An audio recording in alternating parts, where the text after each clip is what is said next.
सल्ली अला सय्यिदिना मौलाना मुहम्मद तिब्बिल क़ुलूब व दवाइहा व आफ़ियतिल अब्दान व शिफ़ाइहा व नूरुल अब्सार व ज़ियाइहा व आलिहि व सहबिही दाइमन अबदा। मुअज़्ज़ज़ नाज़रीन, वासिल उम्मी सेंटर के साथ आपका मेज़बान डॉक्टर मोहम्मद मुज़फ़्फ़र हाज़िर खिदमत है। और आज होम्योपैथिक की एक दवा काकुलस इंडिकस, ये हम डिस्कस करेंगे कि ये क्या है, इसका माखज़ क्या है, इसके ये आम तौर पर किन इलामात पर ये मुस्तआमिल है, इसकी मकाम पैदाइश क्या है, और मज़ीद इसके ऊपर रोशनी डालते हैं। चलते हैं आज के टॉपिक की तरफ। मज़ीद नाज़रीन, ये जो काकुलस इंडिकस एक हमारी होम्योपैथिक की दवा है, बेसिकली ये एक कमंद खेज़ पौधा है। कमंद खेज़ पौधा से मुराद मैं आगे जाके आपको बताता हूँ कि ये क्या है। कि इसका जो पौधा होता है, इसकी जो छाल है वो खाकी यानी खाकस्तरी रंग की होती है और उसके ऊपर सलवट होते हैं। इसकी छाल के ऊपर सलवट होते हैं। इसके पत्ते चौड़े होते हैं, लंबे लंबे होते हैं और डंठलों पर बिलमुकाबिल सिरों पर मोटे, हमवार, चिकने और चमड़े की तरह लचकदार होते हैं। इसके फूल छोटे होते हैं, दो पत्ते और एक यानी मरकब बना हुआ होता है दो पत्तों पर और फूल पर, और ये एक गुंचा में जैसे एक चीज़ अवेज़ा होती है। इसका जो फल है वो खुश्क होता है और बड़ा हल्का होता है। तकरीबन इसका फल का जो कुतर है यानी गोल कुतर जो है वो 1/2 होता है और ये स्याह भूरे रंग का होता है। खौल की जो बैरूनी तह होती है उसके ऊपर झुर्रियाँ होती हैं और खौल का जो अंदरूनी परत होता है वो सफ़ेद पतला होता है, जिसमें सफ़ेद जर्दी माइल बेबू रोगनी बीज जिसका जायका इंतहाई तौर पर तल्ख होता है और बीज खौल के अंदर पूरा नहीं होता, इसलिए खौल हिलाने पर आवाज़ आती है। जैसे आम तौर पर किसी चीज़ को हिलाया जाए और उसके खौल के अंदर से आवाज़ आए तो उसके अंदर से आवाज़ भी आती है। तो अब देखते हैं कि ये पैदा कहाँ होता है, इसका मकाम पैदाइश क्या है। तो मकाम पैदाइश के हवाले से ये पौधा मशरक़ी जनूबी हिंदुस्तान, बर्मा, मलाया और मशरक़ी जज़ायरुल हिंद में पैदा होता है और माही गिरों के लिए ये बड़े काम की चीज़ है। वो जो मैंने लफ्ज़ इस्तेमाल किया था कमंद खेज़ पौधा है, तो अब उसकी थोड़ी सी मतलब तशरीह आ जाएगी कि ये माही गिरों के लिए बड़ा काम की चीज़ होती है। मालूम ये होता है कि हिंदुस्तानियों के अलावा ये अरबों को भी इस पौधे का उस वक्त इल्म था, क्योंकि इब्न सीना और दीगर जितने भी मोतक़दीन हैं अत्तिबा इस्लाम ने भी माही ज़रज के ख़वास का बयान अपनी तसानीफ़ में किया है। हिंदी अत्तिबा ने भी अपने तिब्बी कुतब में इसका ज़िक्र खूब किया है। उन्होंने भी इसकी अच्छी खासी तशरीह की है।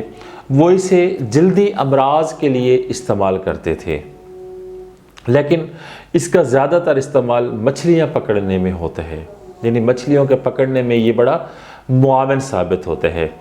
माही गिर का काकुलस के बीज सतह आब पर फेंक देते हैं, यानी जो मछलियाँ पकड़ने वाले होते हैं वो आम तौर पर इसके बीज को पानी की सतह पर फेंक देते हैं। मछलियाँ इन्हें खाकर मखमूर हो जाती हैं, बेहोश हो जाती हैं और वो तैरने लगती हैं और माहीगीर उन्हें बिला तरद्दुद पकड़ लेते हैं। तो ये कमंद खेज़ जो है ये इसकी डेफिनेशन में अब ऐसे आ गया कि इस तरीके से वो इसको अपने इस्तेमाल में लाते थे। हम ये देखते हैं कि काकुलस इंडेक्स का जो होम्योपैथिक में इस्तेमाल है वो कैसे है। तो आम तौर पर इसके बीज का सफ़ूफ बना लिया जाता है और उससे फिर होम्योपैथिक अद्वियात की जो फर्स्ट फॉर्म है यानी मद टिंक्चर फॉर्म वो तैयार की जाती है। और डॉक्टर हानीमन को जब काकुलस के हवाले से पता चला कि ये एक मखमूर और मदहोश खवास की हामिल दवा है, तो उन्होंने ख़ुद इसकी आजमाइश इंसानों पर की और फिर इसको 1805 में होम्योपैथिक मटीरिया मेडिका में दाखिल किया, या यूँ कह लें कि मटीरिया मेडिका का हिस्सा बना डाला। अब ये देखते हैं कि अमूमन किन इलामात के तहत कैलकुलस इंडिकस को इस्तेमाल किया जा सकता है। तो गर्दन के जो उज़लात हैं उनकी कमज़ोरी को अगर बरूएकार लाया जाए और यहाँ तक कि मरीज़ सर बमुश्किल सहार सके, संभाल सके, तो ऐसे मरीज़ों के लिए ये बड़ी मौसर दवा है। और कमर में इतनी कमज़ोरी जैसे मफलूज हो गई हो और चलते हुए कमर थक कर जवाब दे दे, यानी मरीज़ का साथ ना दे, मरीज़ चलने से लाग़र हो जाए, तो ऐसे मरीज़ों के लिए कैलकुलस इंडिकस को बड़ा मौसर पाया गया है। और दर्द की वजह से मरीज़ बमुश्किल खड़ा हो सके और ना वो चल सके, ना ही मरीज़ बात कर सकता हो, तो ऐसे मरीज़ों के लिए कैलकुलस इंडिकस को ज़रूर याद रखना चाहिए।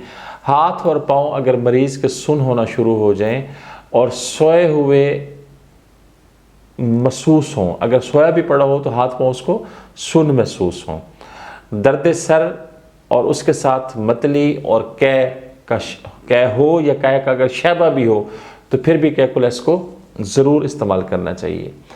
खड़े होने और गाड़ी या कश्ती में सवार होने से गश आ जाए या जी मतलाना शुरू हो जाए, तो कैलकुलस इंडिकस अच्छी दवा है। कमज़ोरी का आम एहसास, सर, मैदा और पेट में शदीद ज़ौफ़ हो, नकाहत हो और ख़ाली होने का एहसास हो, नींद ना आए या रात को बेदार रहने से तकलीफ़ में अगर शिद्दत हो, तो ऐसी सूरतों में हमारी ये आज की जो दवा है कैलकुलस इंडिकस, ये बहुत अच्छी है। कोलेंज यानी रिहाई दर्द शिकम और उसके साथ पेट में इंतहाई तनाव, रिहाई दर्द और मेंसेस के दिनों में दर्द और पेट में शदीद दर्द, तो ऐसी इलामात के तहत इस दवा को कतन भी नहीं भुलाना चाहिए। उम्मीद वासिक है कि होम्योपैथिक की दवा कैलकुलस इंडिकस का तारफ़ और ये सारी इलामात पर जो आज हमने आपके साथ नॉलेज शेयरिंग की है, आपको ज़रूर पसंद आई होगी। पसंद आने की सूरत में लाइक का बटन दबा दीजिएगा, और जो लोग हमारे चैनल को अभी तक सब्सक्राइब नहीं कर सके हैं, उनसे गुजारिश है कि हमारे चैनल को सब्सक्राइब कर दें और साथ लगे बेल के बटन को दबा दें, ताकि इसी किस्म की आने वाली मज़ीद मालूमात पर मबनी वीडियोज़ का नोटिफिकेशन आपको बर वक्त मिल सके और आप उससे फ़ायदा ले सकें। नेक तमन्नाओं के साथ अगली वीडियो तक के लिए इजाज़त चाहता हूँ। अल्लाह हाफिज़।